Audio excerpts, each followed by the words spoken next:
Alrighty, yoo-hoo! We have made it till, I don't even know what day of the week is anymore. Is it Tuesday? Is it Wednesday? Anyways, we made it to 10.6.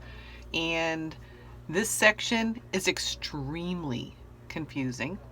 You have to kind of pay attention, and I'll go over 2 homework problems. So hang tight. I will not give you the answers for those, but I will give you some ideas of how to set those up. Alrighty, so this is 10.6, chords in a circle. Chords, as you recall, are pieces that go from side to side in a circle, but not through the center. It's not the diameter or radius, so to speak. And we're going to talk about chords. So here we go. In congruent circles or the same circle, chords are congruent. And here's this if and only if statement. Chords are congruent if and only if they are equidistant from the center. Okay, so if they're the same distance away from the center, then they have to be congruent. If the chords are not the same distance from the center, then they can't be equal, because one would be longer or one would be shorter depending on where it's located inside the circle. You don't have to write this on your notes, but let me give you an example. Look at these 2 chords. As I get closer to the edge or further away from the center, this chord is by no means the same length as this chord. But if they're the same distance from the center, then these 2 chords would have to be congruent. All right, so let's go ahead and write that down. Segment PO is congruent to segment EW if and only if, IFF, if and only if segment US is congruent to, yep, you got it, UR. Okay, and is the converse true also? Can we flip it around? So what would flipping it around be? The converse would be going the opposite direction. If segment US is congruent to segment UR, if, then segment PO must be congruent to segment EW. And on your test, you want to be able to know that. If this is true, then this is true, and vice versa. If yellow is true, then green is true. All right, then we simply take something that is that easy and we apply it to something that looks this bad. The 12 is telling us that this distance or this chord length is the same on both sides. So if the distance on these chord lengths are the same to the perpendicular to the radius, then these 2 radii, which we already know are congruent, must be congruent. So we end up with 7x minus 10 is going to equal 3x plus 6. Okay, if these distances are the same and the radii are perpendicular, the same distance away, then the radii we already know must be congruent. And that's just an application of that problem. And simply subtract 3x from each side. 7x minus 3x is 4x minus 10. 3x's cancel out, plus 6. And we end up with adding 10 to both sides. We have 4x equals 16. Divide each side by 4. And hopefully I don't make any mistakes today. X equals 4. But I don't promise that I don't make any mistakes ever. especially when I don't have smart kids like you correcting me when I make them. All right, so here we go. Example 3. Now this is an idea of how they can take something very easy and start to make it complicated. All right, given circle O with a diameter perpendicular to a chord as shown, find the value of x. Then find the measure of OB. And it would be helpful if I actually showed you what OB was. That's the second part of the problem, and I'll show you that in just a second. Okay, so given O with a diameter perpendicular, we know that this is the radius. Therefore, this must be the length of the radius. And we're looking for x. But remember, this radius can be written anywhere we want. This length of this radius can be drawn anywhere we want. And all the numbers that we're dealing with are over here. So let's swing that radius around and let's say, hey, let's draw the radius from here to here. And when we draw that radius in, then we simply become what kind of a triangle? That's right, we end up with a right triangle. And then we just do a little segment addition or segment subtraction. We know that if the whole radius is 5, then this whole distance must be what? Correct, this radius must be 5. And if we know that this piece is 2, well, segment subtraction tells me what's left. This distance must be 3. Okay, we already know that we move this radius around, so if this is 5, then this radius is 5. And we can simply pull out this triangle. And we know in this picture the radius is my hypotenuse. And we know that one length is 3. So the other length must be x. And you can simply say a 3 blank 5 triangle or a 3, 4, 5 triangle. And we know that x must equal 4. That's the easy way to do it. But if you forget that this is a 3, 4, 5 triangle, we can simply do Pythagorean Theorem. 3 squared plus x squared equals 5 squared. Pythagorean Theorem is going to be used a lot in this exercise. 9 plus x squared equals 25. Solving for x squared, we minus 9 from both sides. We get x squared equals 16. How do we get x alone? You got it. We take the square root of it. Now, the other day we said that x could be positive or negative because we don't know what was multiplied to give me this 16, and that's true.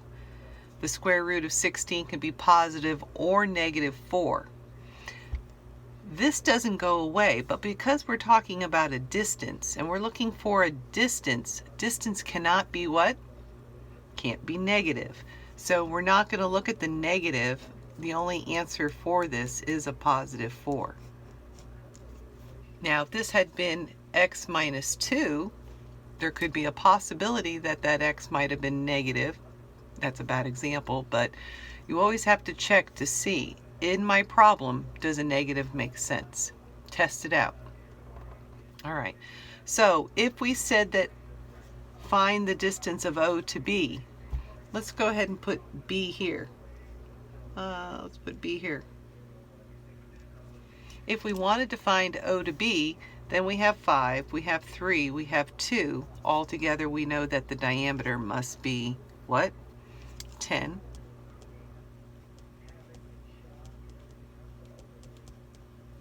Okay. We could have found many different lengths. We could have found the length from here to here.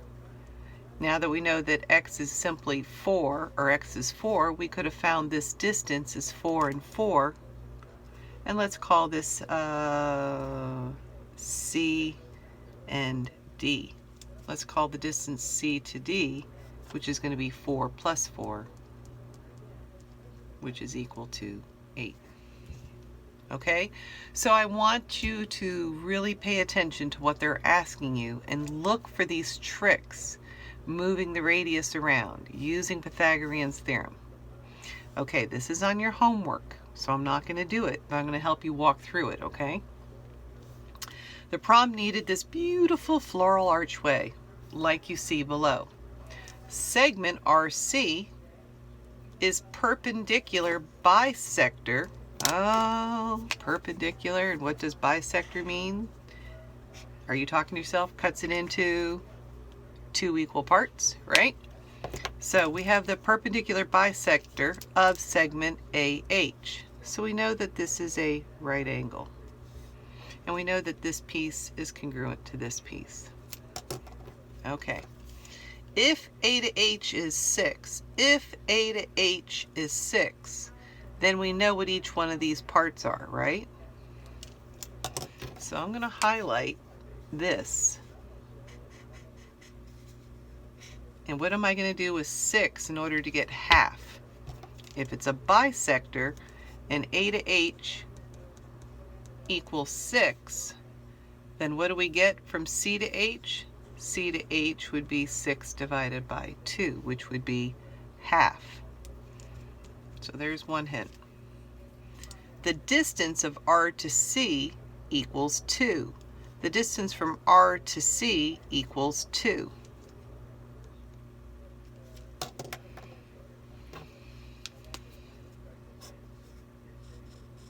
Now it says determine what is the diameter of the circle.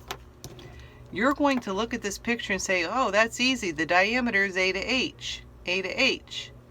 But it's not the diameter because they do not tell you that C is the center. So we have to be very, very careful. Hence, this is on the homework and I'm trying to walk you through it because you don't see a lot of practice problems like this.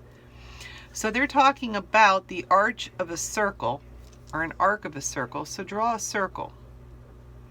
Let's put in what we know. We know A to H is here. And we know that R to C is here. Because they don't tell me where the center is, let's put the center here. Now my circle doesn't look very good. My notes look better that I'm going to upload, so look at those, okay? All right. So this distance, there's a gap here. We don't know what the center to this piece is because they don't tell me that C is the center. We know that this piece and this piece are equal, and we know that this distance is 2.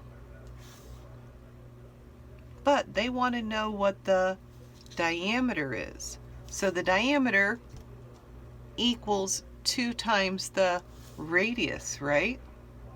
And what did we do up here on this problem? We drew in a radius, didn't we? So we know that this is the radius. Okay, so how do we find out what this is? And when we don't know what something is, we simply call it what? X. So from there, I'm going to let you think about it. We need to find the radius. And if this piece is X and this is 2, how do we find what the radius is? Can we set the radius equal to something over here? And I want you to think about that. And again, to find this distance, we're going to need what? We're going to need Pythagorean's theorem. And I'm going to tell you the second trick is to find the radius. The radius is going to equal the same distance from here to here. And how long would that distance be?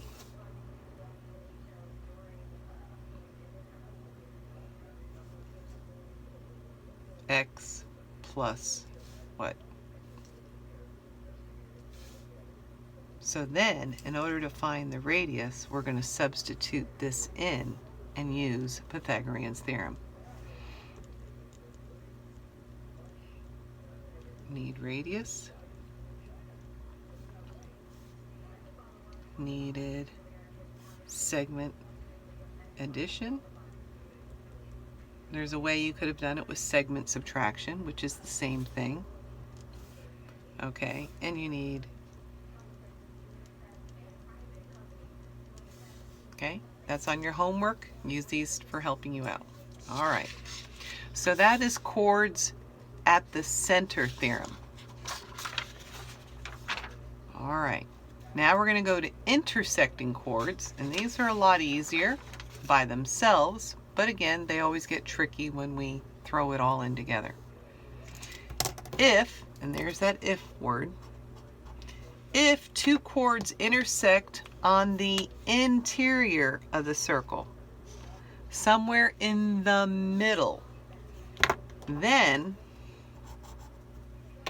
the product means to what? The product means to multiply. Then the multiplication of the lengths of the segments of one chord is equal to the product or the multiplication of the lengths of the segments on the other chord. All right, so in this particular case, the highlighter will be your friend because you're talking about the two pieces of the same chord. So B to T times the product B to T times A to T is going to equal S to T to E to T. So you're basically going to multiply these. Let's put some numbers in the picture just so we can make sense. Let's say that this equals 6 and this equals x. And we don't know what x is. And this equals 3 and this equals 2. So the two pieces along the same chord, 6 times x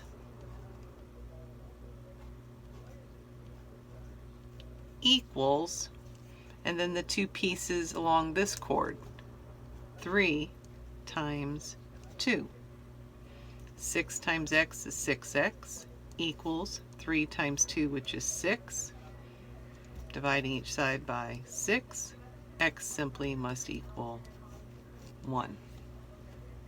Okay, so this one's pretty easy. If you read and remember, it's the product. The two pieces of one chord equal the two pieces of the other chord multiplied. Okay, so looking at this one, first thing I'd have you do is highlight this chord. So we're talking about 12 and 4 go together, and over here we're looking at 6 and x go together. So the product means we're simply going to multiply. Okay, so we have yellow first, 6 times x equals, and then it doesn't matter which number you pull first because it's associative. So we can do 4 times 12, and we end up with 6x equals 4 times 12 today is 48. I made a mistake in my notes the other day, and Adney caught me on it, and I appreciate that, Adney. Here's a shout out. Way to go, Adney. All right. Actually, it was Emily. Adney had another question. Emily, shout out to Emily. Thanks for catching my mistake, Emily. 6 divided by 6 is 1. 1 times x is x. And 48 divided by 6 is 8.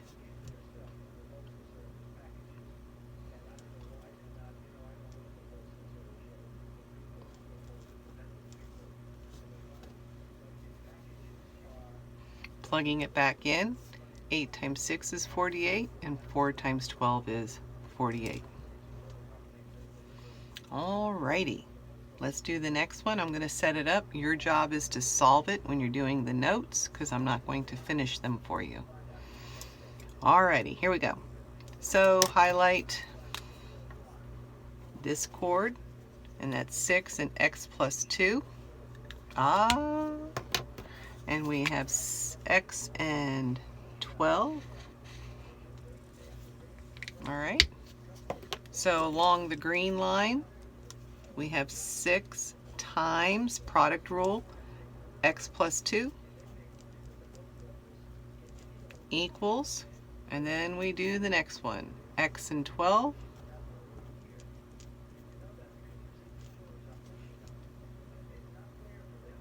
And then we go ahead and solve it. Don't forget, when you distribute to what?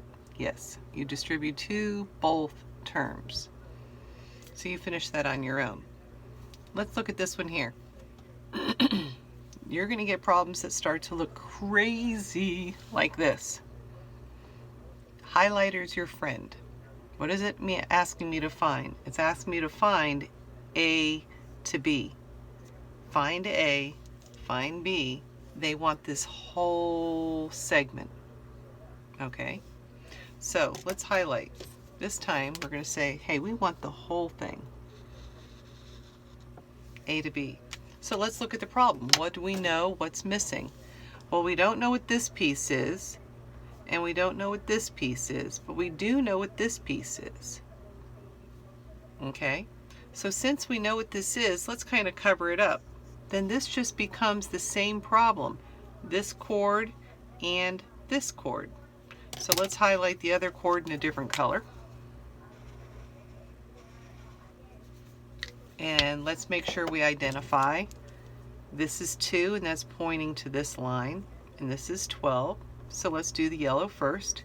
We end up with 2 times 12 is going to equal, remember, this is outside of the circle, so we don't really want it. So let's look at this piece of the chord, because both of these are our x. And we have x times x plus 2. And then it becomes nothing but multiplication and substitution. 2 times 12 is 24. X times x is x squared. And x times 2 is 2x. Uh-oh, here's one of those x squared problems. There is no x squared over here, so they're not going to cancel out. So this becomes a factoring problem. All right, which is not a problem. We're getting pretty good. We're going to keep doing these. Subtracting 24 from each side, we end up with 0 equals. This is x squared plus 2x minus 24. Okay, now remember we're going backwards. We know that the first term is x squared and the last term is negative 24. So what numbers multiply to give me a negative 24? Well, we know one's got to be negative and one's got to be positive, that add up to being a positive 2. So these two numbers have to be 2 units apart. So what numbers that are 2 units apart multiply to give me 24? Well, the first number I thought of was 8 and 3, but that's 5 units apart. 8 minus 3 is 5, so that won't work. So the other two is 6 and negative 4. 6 minus 4 gives me the positive 2 I'm looking for. So one's going to be positive and one's going to be negative. What gives me x? X minus 4 and plus 6. Those are my factors. Or we can simply say x minus 4 and x plus 6 equals 0. Okay, negative times a positive is a negative 24. 4 times x is 4x. And 6 times x is 6x. What gives me that is a 4 and an x. Okay. Then we set this equal to 0, and we end up with x equals 4, or x subtracting 6 is equal to negative 6. Looking back at the problem, can the distance ever be negative? No, this distance can't be negative 6, so that rules this one out. So my only answer is x equals 4. Okay, again, this is in your homework. This looks crazy. Where do you start? Well, I'd start trying to find anything I possibly could. So, we have a big circle and we have a little circle. We know that this is 1.5, and we know that this part is 7. So from here to here, can we determine how big this is? Sure, we can use segment addition. Okay, so I'm going to give you a hint here. Segment addition. Okay, so if this piece times this piece is going to equal this piece times this piece.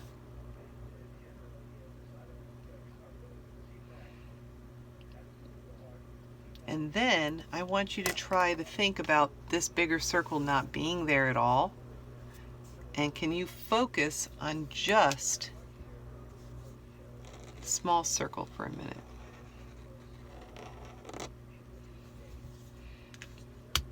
Let's look at the small circle. From B to here is how big? 7. And from here to here is how big? 2. So do we have this chord? Then look at the other chord. From here to here and here to here. When we have something we don't know, what do we call it? The part that's missing is this S. But we have 2 pieces here and we have 2 pieces here. That's part of the small circle. Then we have the big circle. Once I find out what S is, then I have this piece. Then I have this piece and this piece. I have this piece and this piece. So you're going to need segment addition, and you're going to work small circle first, then work big circle.